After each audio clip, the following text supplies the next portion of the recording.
Hi, I'm sorry I'm on later than I said I would be. Life.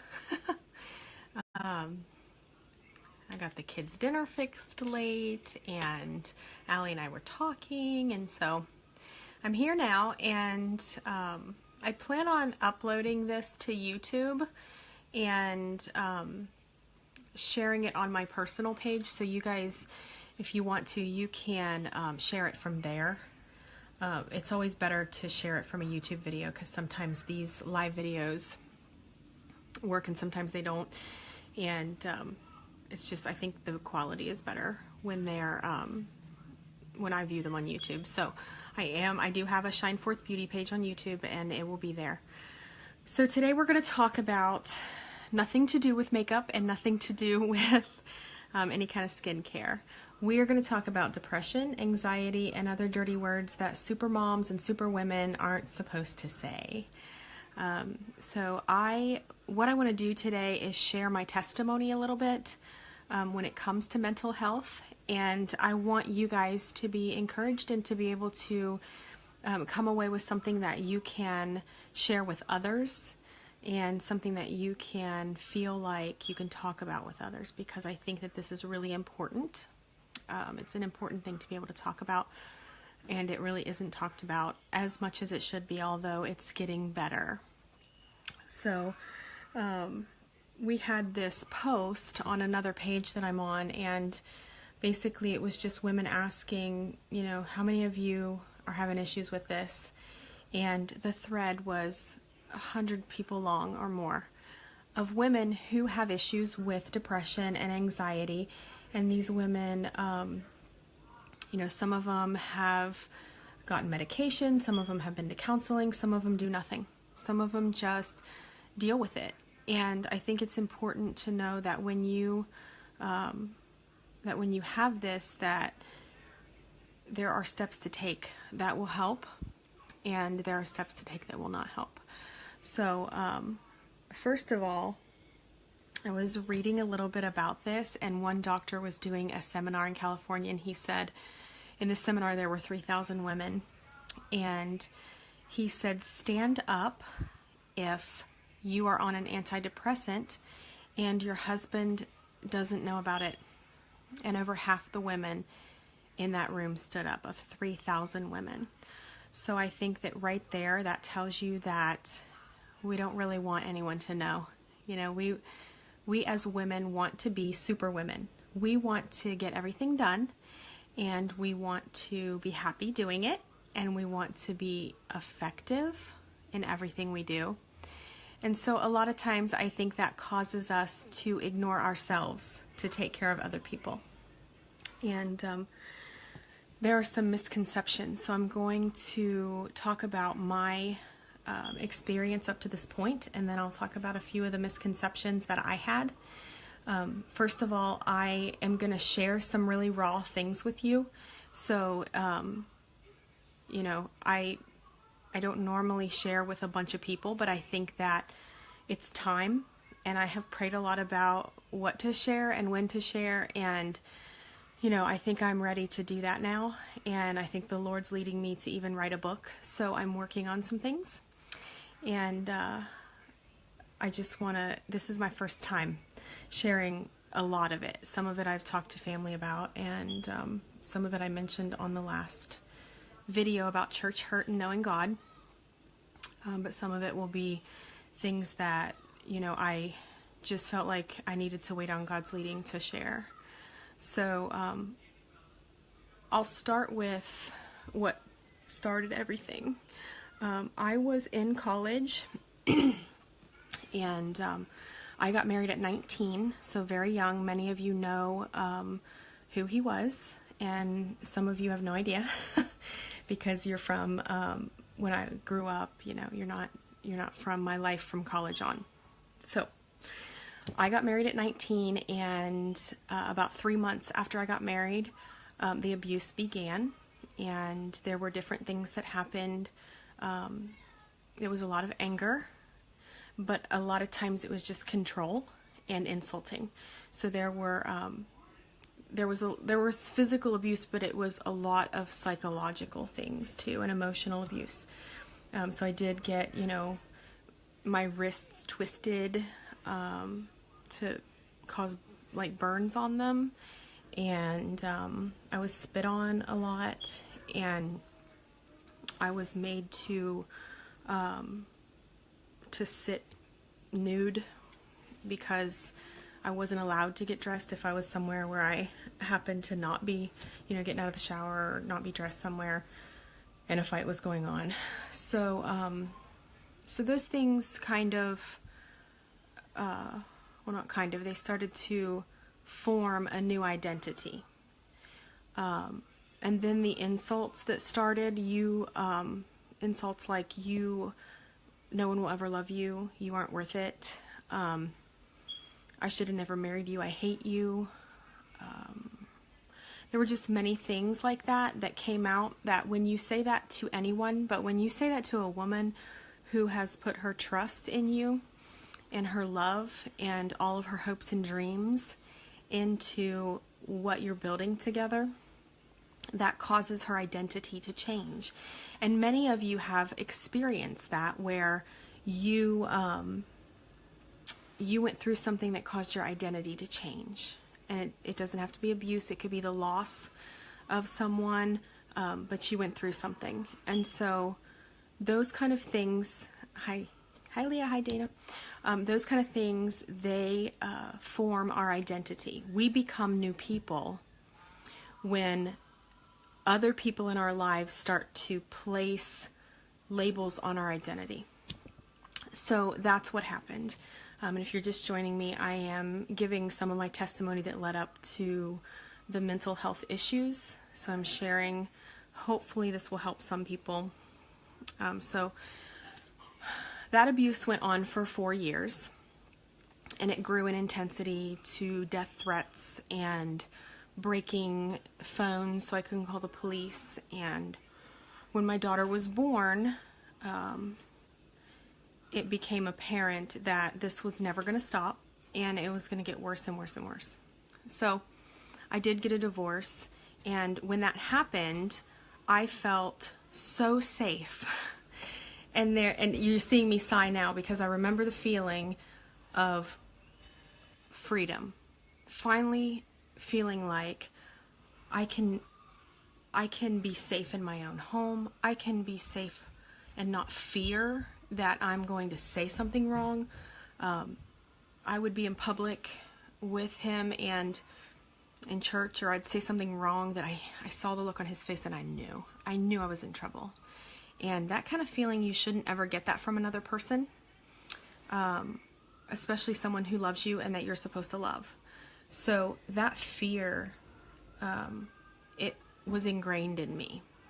So I moved in with my sister and her husband, God bless them, because they took care of me after I got divorced, and they helped take care of Allie. And so at that point, yeah, it was walking on eggshells. It was like I didn't know when the next time was he was going to come home and be angry. I remember one particular instance where I paid bills and we had less than $200 in the account, and the account was never supposed to be below $200. And so he was really, really mad. I got in trouble for that. Mom, so I can draw? Yes, Cora. So there were always things like that, that I knew it was a struggle because some things needed to be done, and then I knew I was going to get in trouble for doing them. So this formed my identity. So when I got divorced, I remember my mom saying, "We didn't even know who you were. You weren't yourself. You weren't happy. You weren't entertainment," because I was always the life of the party. I was trying to make people laugh. I was joking and goofy, and that's my personality. And so when I started being enveloped in that fear and that shame and that depression, I started losing who I was. I was that. I was the abuse. I was the depression. I was the fear, and that's all I was. And when someone else was talking to me, I was trying my hardest to hide the fear and hide the just hide the fact that this was all happening. And so because of that, I withdrew from people. I withdrew from my family, and I withdrew from my friends, church people. And that is, a lot of times that's what happens when people get depressed or they feel like they have a really bad issue with anxiety. They withdraw, because when they're alone with their thoughts, it's kind of weird, because even though you don't want the thoughts, they're predictable. And having anything predictable in your life when you're depressed or anxious or fearful is comforting. So in the depression, we as women can get very comfortable because we know what we're thinking. We've thought it for years, right? Months. We know what we think of our identity. We know what we think of our self-esteem. And so no one else is saying it to us. No one else has to judge, because we know. And so I think at that point, I had been out of the marriage for a while. It was more than a month, and I was having really bad nightmares. And guys, if you're having nightmares, there's a cause for it. Your sleep is interrupted when your brain isn't right. So it's not, and I will talk about the spiritual aspect of all this, but I want to first just talk about, how this forms what's going on in your brain. And I did go to the doctor. I was diagnosed with PTSD. PTSD comes with depression and comes with anxiety. So that's fun. You get all those together. And so I would have dreams where I was either dying or my kids were dying, or just a family member. It was always terrifying. It was always just a scary thing to see, and it was always someone getting hurt.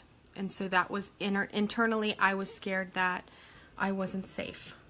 And I knew I was safe because I was out of that situation, but that's when you know it's PTSD, because you can't control it. You can't control whether you feel safe or not. And so this depression that I was in, I hid it with partying. And a lot of times when you really don't want people to know and somebody has pointed it out, you might go overboard and start being very, very social and hiding it. So when you talk to somebody, remember how you have felt when you had depression. And when you talk to them, just know that they could be hiding something like that they need support or encouragement for. You just have no idea what the impact of your words are. So during this time, after I was diagnosed, I went to this doctor for a little while. He wasn't very good, I'll be honest with you. He then told me that I was healed. And I was in a relationship with my husband now, and we were dating, and I was feeling a little bit better because somebody loved me. I thought my whole, this is going to solve this issue. I'm going to be loved again. And that's all I need is a man. And I'll be loved again, and then I'll be whole. And so what came with that was that I placed my healing in a person. And a lot of times when we're depressed or anxious, we place our happiness and our healing in a person. So that's when a mom will come home and she knows darn well that she has been anxious all day at work and she has been depressed all day at work, but she will blame her kids because they are being loud, or they are fighting, or they always have the house messy and that it's their fault, but she is depressed or she is anxious, or both. You don't create a pattern of blaming others for your blow-ups unless there's something wrong. And so we have to be able to take responsibility for that and look at ourselves honestly. And it takes a lot of self-reflection. It takes a lot of looking really far deep down in and saying, you know what? This is nobody's fault but mine. Yeah, my kids are being loud, but they're having fun. Why am I mad about that? Why am I yelling? Is this really important? So for moms, I know that's a big thing. The house isn't clean. I have a lot of responsibility. The kids are doing this and that. And it's very easy to say they did this, when really we might have an issue with any kind of connection in our brain, postpartum, anything like that could happen. Hormones play a big part in women being, their mood being stable. So those things need to be looked into before we start placing any kind of blame or trying to fix other people. I'll say that. I'm going to add here, because I was not really raised this way, because my mom and dad didn't say this, but in the church it was kind of said that you weren't to be depressed. It was a spiritual problem, and if you prayed, you would pray it away. And so I definitely want to address that, because I am a Christian, and I know that a lot of people that will watch this video are Christian, and they are trying really hard to obey God and to cast all your care on Him, for He cares for you. And that's wonderful, because He does care for you, and He can take care of your moods. But you have a body, and you have different hormones in your body that can be out of whack. So even though God can take care of all those symptoms, sometimes the cause isn't spiritual. Okay? Please hear that. Just because God can take care of the symptoms, or your spiritual walk can fix the symptoms, that doesn't mean the cause is corrected.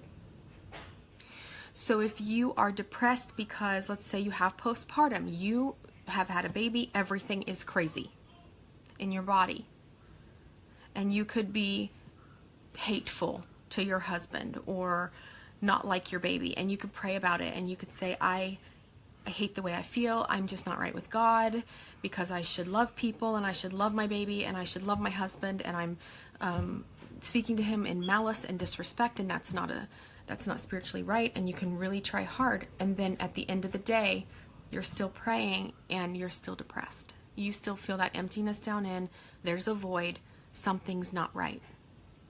And so we need to make sure that we are not tying the spiritual and the to the physical as if it's the same thing. Because if we did that, we have to think about it this way.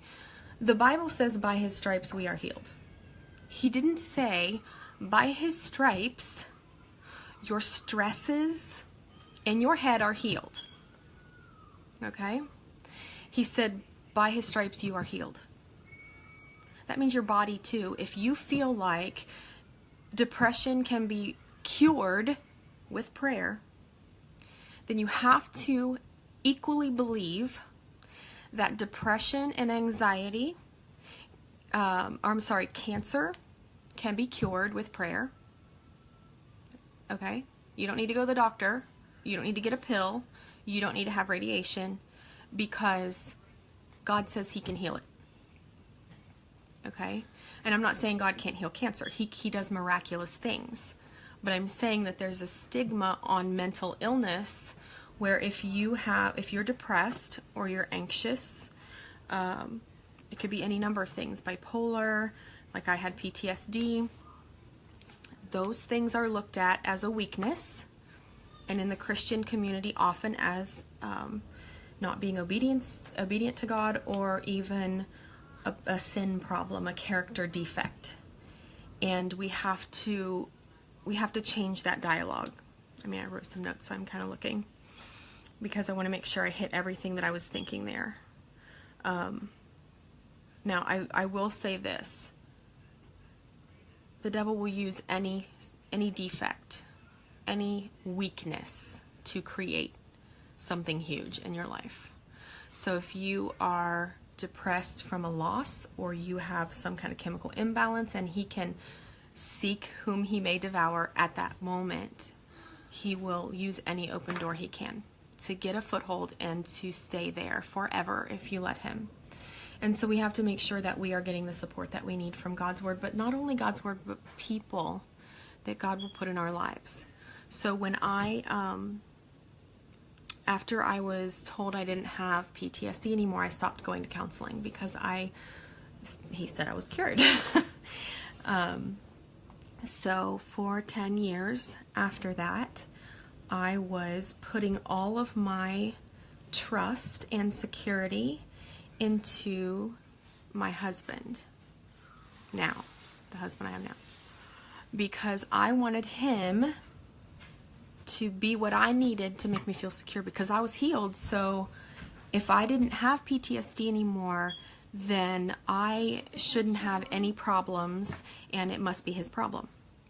Okay? So that caused issues. And you might have issues in your relationships with your friends.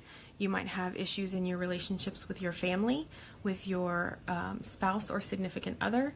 And some of these issues might be caused by your depression, your anxiety that you're not recognizing, just like I didn't recognize it.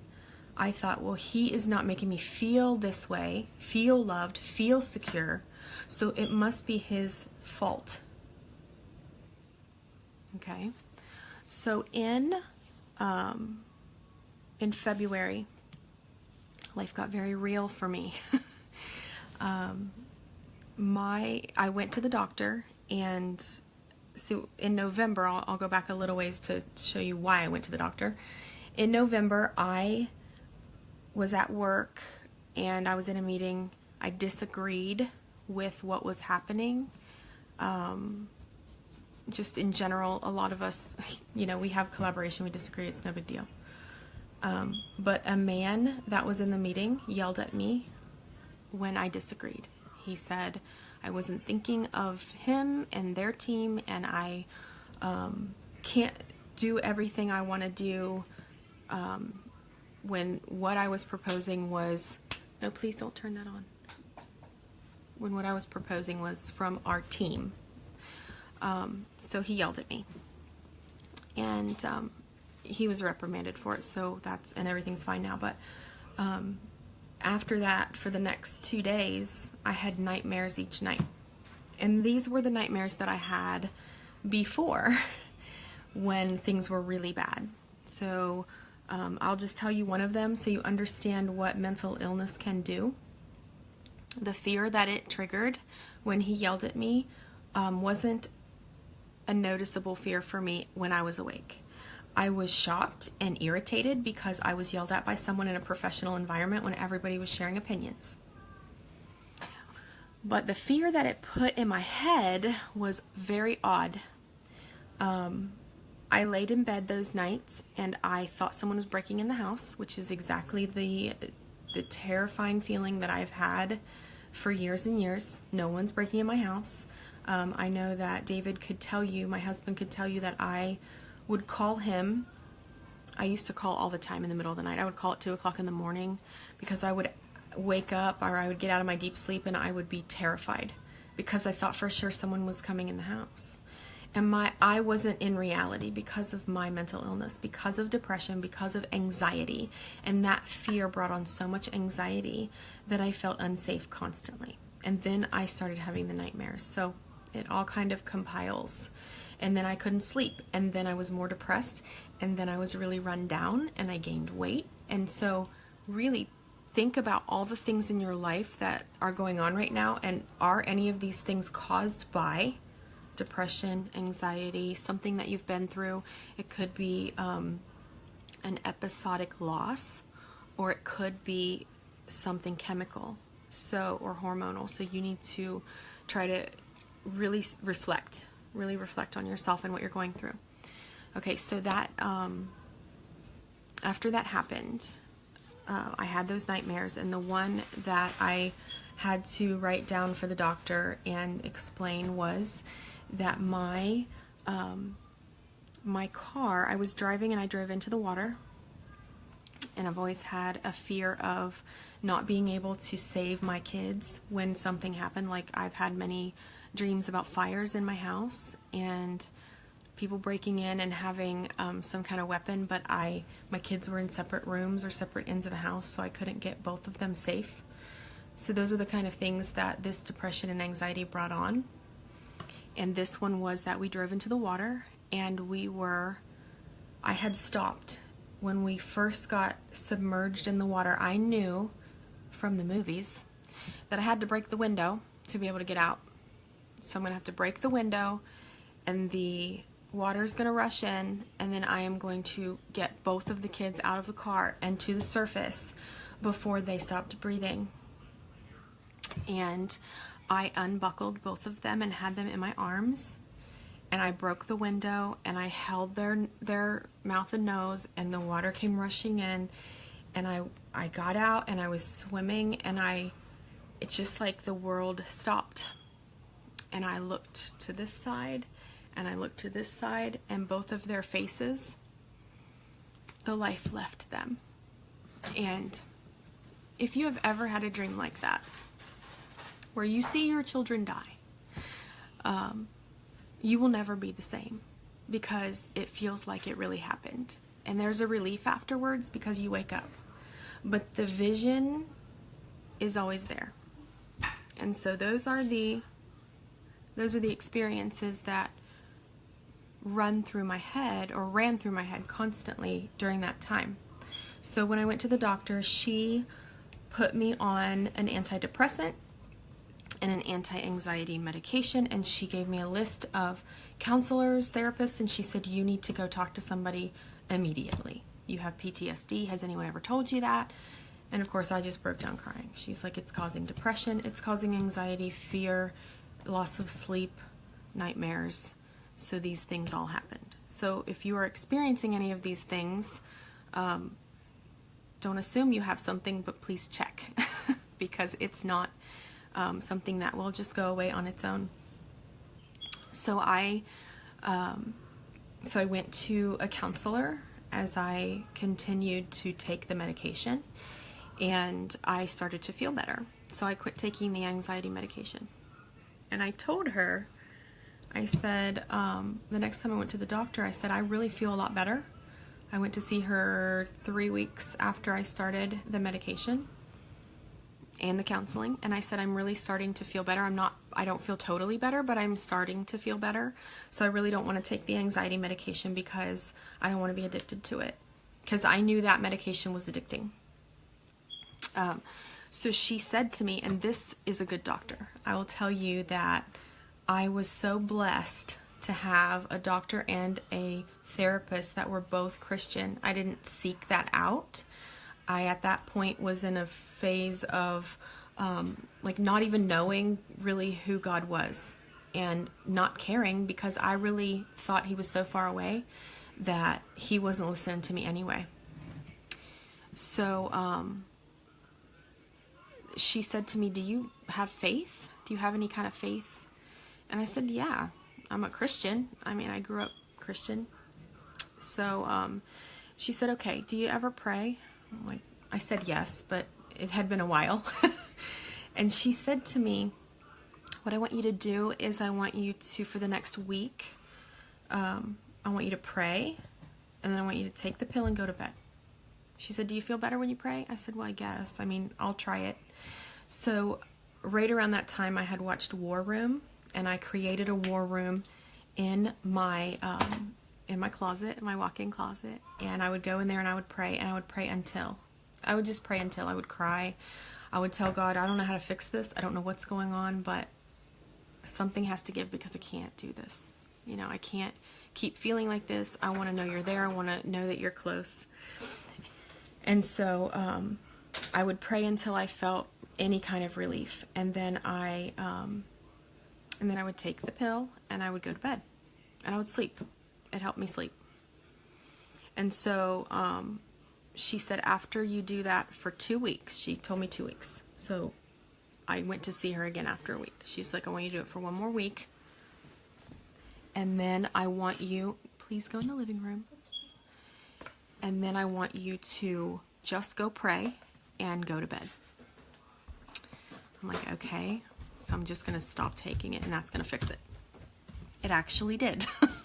And she told me when I went back to see her the next time, she said, it fixes it because you're training your brain for a chemical response. You're combining chemical and spiritual, and you're training your brain. So when you take that pill and you pray and feel relief, you're training your brain that the prayer is what's fixing it, not, you don't know what the chemical is doing afterwards. So then when you take the pill away, you still have the response, and it was working. I haven't taken it since then. So since March, April, beginning of April, end of March. So that's one thing I would recommend, is that you start taking the medication that they give you, because it is going to jumpstart whatever's happening. It's going to take you out of the rut. It doesn't happen right away. It took me, I felt sick the first 2 weeks on the medication, and I lost a lot of weight. It was awesome. So I was really excited because I was losing weight. But I was also feeling better. I was coming home from work, and I didn't feel like sitting down in the chair for the rest of the night and just waiting to go to bed. Because that's what I had been doing. I had been sitting down waiting to go to bed. So, I'm sorry, my husband is coming in the door right now, so you might hear some noise. So after that, I was able to, I had weaned myself off the anxiety medication, and I was feeling better. And so then I started, increasing my spiritual walk and everything. I'm sorry about the noise. My daughter is talking to my husband. He just came in. So part of why I'm telling you this is because there's a lot of talk out there about, if you can quote a verse. Any verse you can quote on comfort, it's a promise. It's a promise from God. But God doesn't tell us to avoid all the things He's prepared for us on earth to help us. And I do believe doctors are are something God knew was going to happen. He knew that was going to happen. And so I think that we should take the step and encourage others to take the step. You say, hey, maybe you could go talk to somebody. Maybe you could just see if they have a list of counselors for you. At this time, I was working with my therapist through cognitive behavior therapy. So at the same time that I was taking the medication, I was retraining my brain. And if you look up some things on your brain and how it reacts to different kinds of trauma and depression and anxiety, you will find, they will show you the pictures, the brain scans of longitudinal studies where people in one side, this is what they were when they were a kid, they had the CT scan, they went through some things, or someone at the beginning of a trauma and after prolonged trauma. It makes your brain different. So the brain has to be put back where it was. It has to be reset. And you're not going to do that without a little bit of help from a professional. You need a lot of times you need medication to reset, and you definitely need some kind of therapy. I know I've had friends with other kind of therapy. If you want to drop a comment, I would love to see what has helped you through depression, anxiety. If you've talked to somebody, what did they say to you? What was your aha moment? Mine was the cognitive behavior therapy, where my therapist, who was a Christian, and I'm so thankful, he asked me about my faith and if I prayed, and same thing as the doctor. And through that, he kept telling me, okay, what are all the things that you're practicing in your head? What are these things that you're telling yourself every day? When you are feeling really low and sitting in that chair, what are you telling yourself about yourself? When you snap at your husband, what are you telling yourself about your situation? And so he was taking those little by little, one by one, and he was attaching the truth to them. And we need to do that. And for me, the truth was Bible. I am fearfully and wonderfully made. When I felt like I had the I'm unworthy, I'm nothing, I'm not worth loving, then I could remember who died on the cross for me, that He gave up everything for me. And so those kind of things that I was quoting, I was doing this out loud. You might not be spiritual. You might not be a Christian, and you might not know the Bible well enough. Do something. You need to do something to train your brain to think differently, to say something differently than you're saying to yourself right now in your head. So those kind of things really helped me out. I want people to also understand that when a person is depressed, and I'm kind of focusing on Christians being depressed because it's such a taboo thing, that even though all this stuff in the world is coming out about, I'm posting on Facebook that I have mental illness and I'm proud of myself and it's wonderful and I can stand up and now say that I do instead of hiding. Still in the church, we are just, if you were standing in victory and walking in victory, you wouldn't have this. And we have great women, and men too, but I'm focusing on women today. We're trying to shine. I have known great women who are trying so hard to be the mother and the wife and the woman that they are supposed to be. They're trying to walk in their purpose. They're trying to do for others, and they're trying to pray, and they're trying to read their Bible, and they're trying to feel close. And at the end of the day, they still feel like nothing, and they still feel low, and they can't shake it, and they will tell maybe one friend, maybe a stranger. I see people on the internet tell strangers, yes, I'm depressed, I've been like this. I've been like this for a long time and I can't tell anybody in my family. You can. You tell somebody. You go to the doctor. Don't tell your family, go to the doctor and tell the doctor. And see what they say. Go to a therapist, go to a counselor and tell them. See what they tell you to do. Because what I ended up doing was taking the advice of a medical professional, taking the advice of a psychological professional, and then attaching my faith to it. So it's not like I abandoned my faith for doctors. It's not like I turned my back and said, God can't heal me, so I'm going to let doctors heal me. But honestly, for me, and this is probably not the way it is for you, I wasn't in a place of knowing God closely enough that I could call on Him and figure out how to fix things. I knew the Bible. I could quote you the Bible. I can do that. But I didn't know who He was. It was a book. It was a book that had a lot of really cool things in it, and a lot of nice things, and a lot of promises, and then a lot of scary things, and a lot of judgment. And that, I could tell you all that, but I didn't know who God was.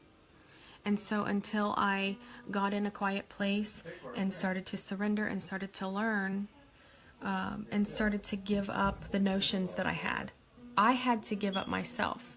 I had to be broken. I had to be told, you're not fine. You are messed up. And if you don't quit being messed up, no one is going to want to be around you.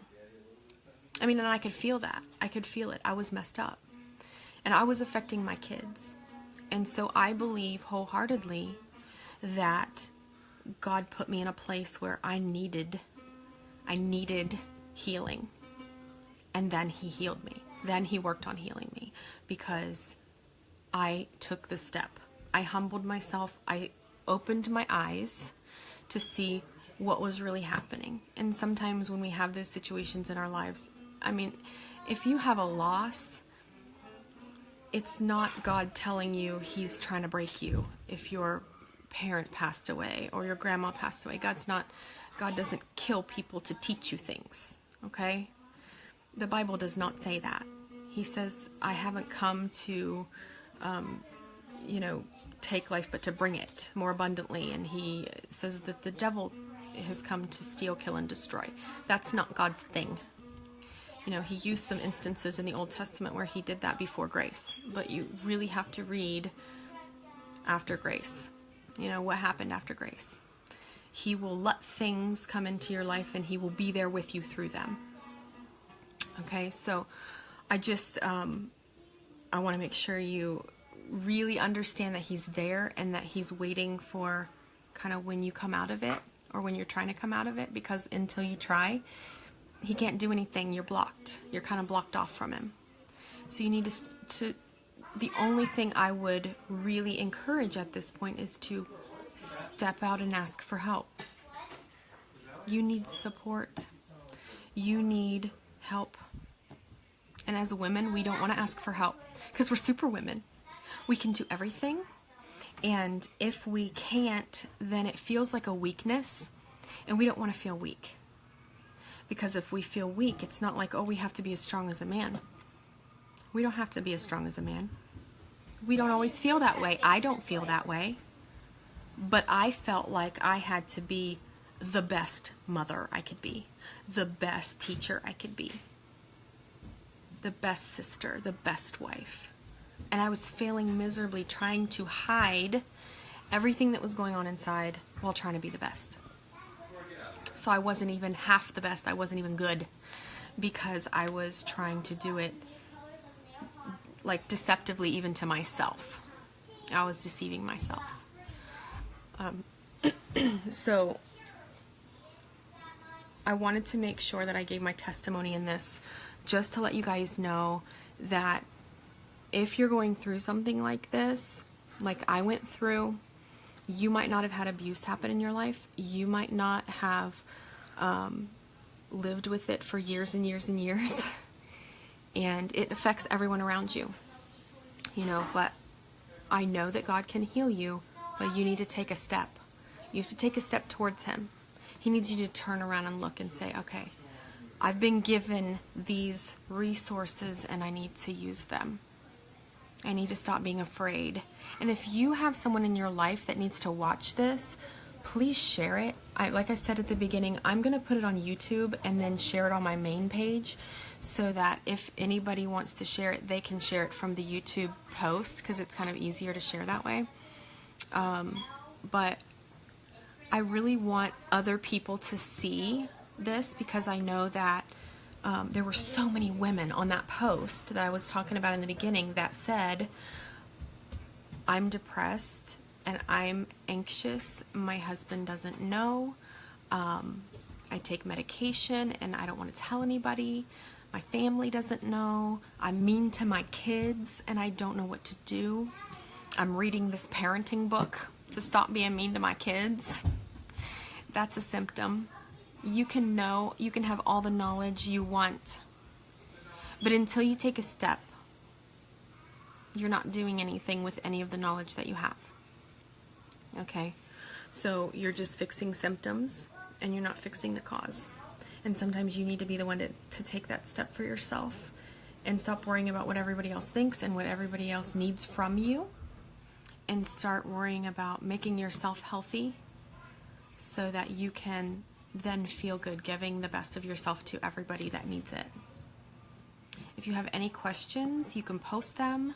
If you have a testimony to share, I would love to hear it because I know there are so many people out there that do. I'm going to go ahead and get off of here. I hope you guys have a good night. I'm sorry this was so long. I didn't mean for it to be, and I didn't mean for it to be so late. But I hope you guys have an awesome evening. Bye.